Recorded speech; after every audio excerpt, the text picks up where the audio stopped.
लोग वो चल घर हाई कोना में लकवा मार दिला से देखी ना पूरा के पूरा लोग चल गए हाई कोना में मारे से लकवा के अफसोस हमारा बड़ी भारी बा कि वो लकवा तोरा मारी तो जौन ज्यादा बेटर रहे आपका साउंड सुंदर मत बनाइए सुधीर भाई पहन कर रेशमी कपड़े में अदाकारी नहीं करते पहन कर रेशमी कपड़े में अदाकारी नहीं करते अपने देश के खातिर हम गद्दारी नहीं करते वक्त आता है तो खींच लेते हैं खंजर तुम्हारे जैसे प्यास से लड़ने के लिए जंग का तैयारी नहीं लबर लबर बोला था क्या गई वो क्या बजाई था लग जाए रउआ रउआ ऐसे कलाकारन से हम नहीं गवाई ले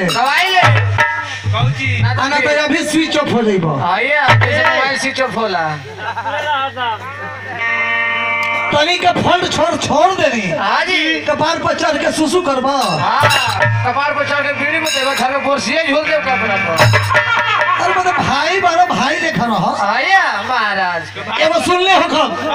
जजमेंट साहब अब वो बात पर ध्यान दी इस सुमिरन में बोलले गलती ध्यान दी कि वाल्मीकि चोरऊ के चोर रहे कवि बना देले है कुछ है कहीं का ध्यान दे कौन सा किताब में लिखा हुआ है साहब कि वाल्मीकि चोर थे इस बात पर मेरा दावा है कि वाल्मीकि चोर नहीं रत्नाकर चोर था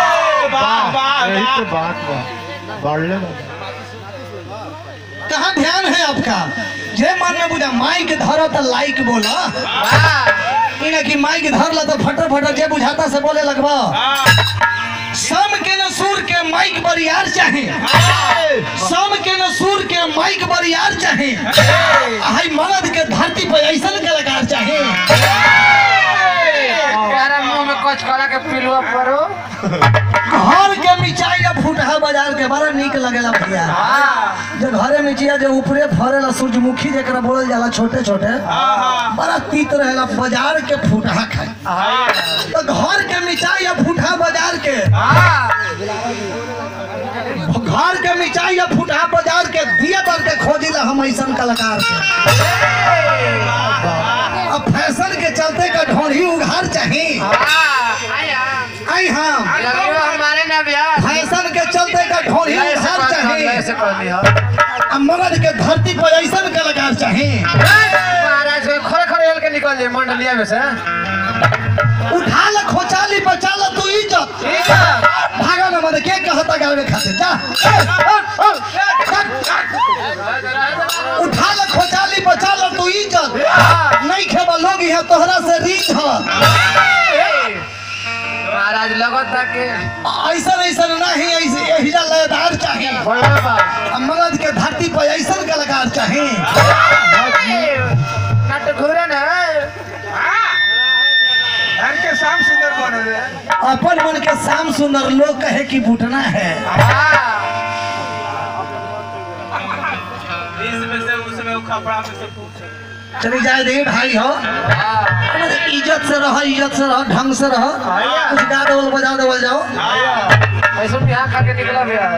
कैसे हूँ अब यहू बेचारे सोचा था रे रात बगे हे रैदास भगवान अरे भगवान बचावा भगवान 2 बज गई जैसे जितना जल्दी 5 बजो हमर प्राण तो श्मशान पर टंगल बा जय भोले जय शिव इनकर गोलवा में चला जाता पहले वो लयदारी के भाव ली चलिए अब लयदारी 2 बज गई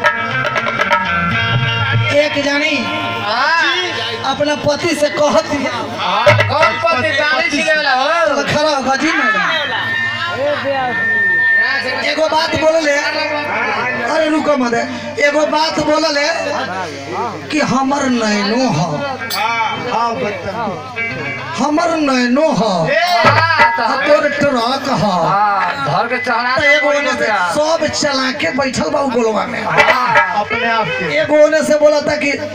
ब्याह ई 10 रुपया दे जरा खा तनी तू निहोर के देख हम का करत है चढ़ा दे मोरिया को जब ट्रक एगो कह देले ब्याज तो कहता है कि 10 रुपया दे के केहू चलो ट्रक में पैसेंजर चढ़ेला ट्रक चढ़ेला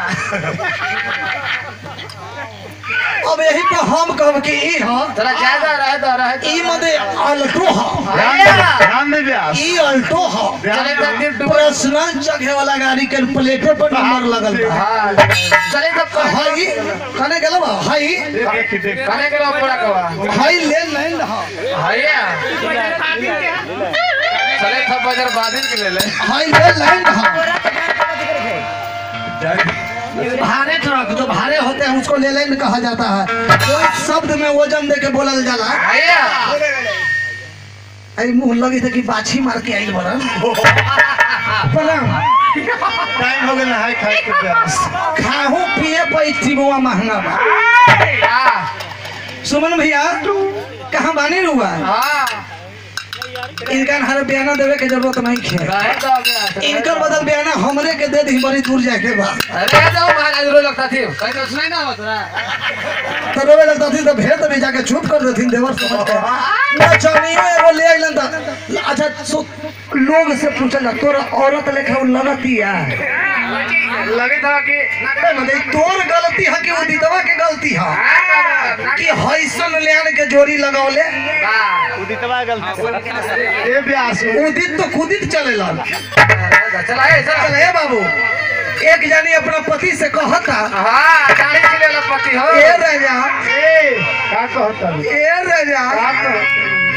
ए राजा 4 साल आइला भइल आज तो कभी तक एगो छुछुंदरो ना भइल अब हमरा लोग देख देख के ताना मारता कि लगता कि एखनी के मेडिकल जांच करावे पड़ी घर में देवरवा ही है ना तो कहले कि का भाई का करू उ बेचारी कहतिया का होई का कि ओठवा के लाली कनवा के बाली सब नहीं हरवे तो सकत किया पलंग खटिया बाप के घरवे हे राजा लगत लरी कबो खिलावे के परी नहीं हरावे ई नया नया मैटर फेंकेल कहाँ बानी क्वालिटी देखावा तो चल यही जगह से उठावा तो ए हीरो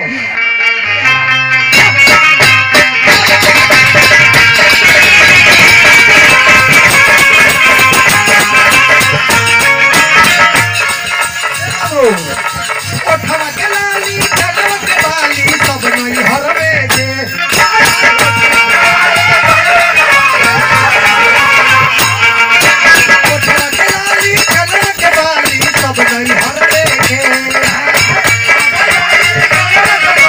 सब नहीं हरवे जे लागत लड़ी कावा थे लावे के परी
अरे किनले को सारी घड़ी के भाई को न पे बड़ू कि आज तक रहुआ के हम एक सारी न चलन बोलो तया झले न जने तया झले न जननी राजा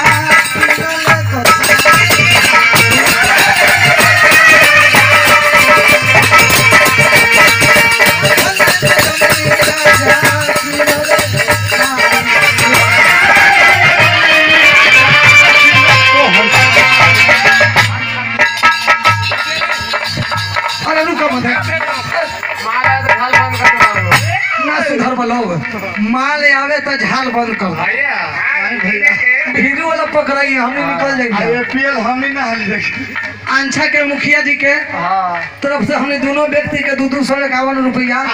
100 रुपया 100 हमारे तरफ से प्रणाम नमस्कार सिंपैथी अंग्रेजियों वर्ड बोले ले हम कहते नहीं मुखिया जी की sympathy is better than gold सहानुभूति ही मुखिया जी सोना है हमने के मुख्य धन दौलत के जरूरी नहीं है मुखिया जी मैं आपसे धन न दौलत मांगता हूँ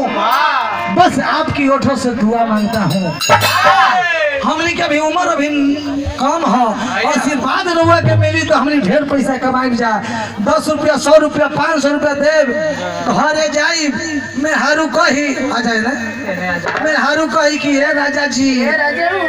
होली के दिन यहाँ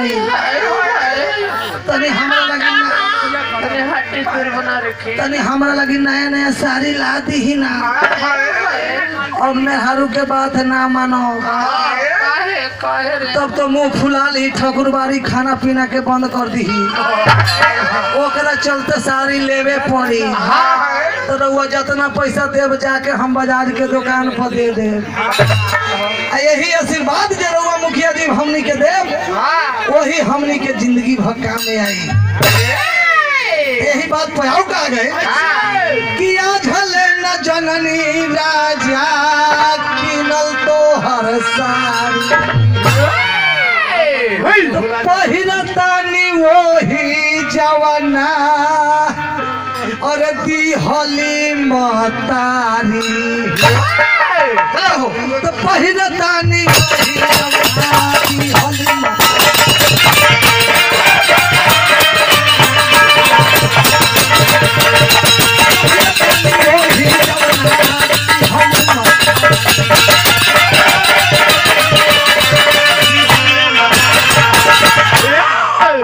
दिहली रोड खखोर लेवेला ब्रेक आ सुदर्शन कट मारत और देखत नहीं हम सुदर्शन कट लागत नहीं खे अभी रुको चाय बाद में ओढ़ी दिया हूं ये तो गहरी कट उल्ले लैंड के देहूं चाय ओए चला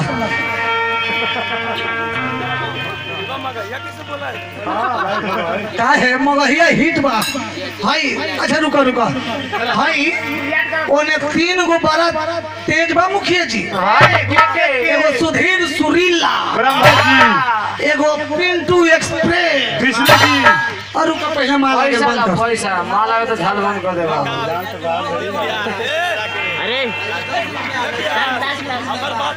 अरे लड़का के मौसी से जिंदाबाद पैसा आइलो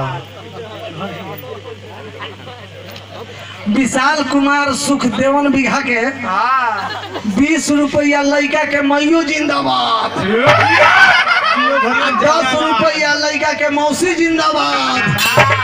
क्या सारू भाई इतना मइये से भेंट करावे था हमारा के ना बहुत मौसीए से उनकर भेंट करावे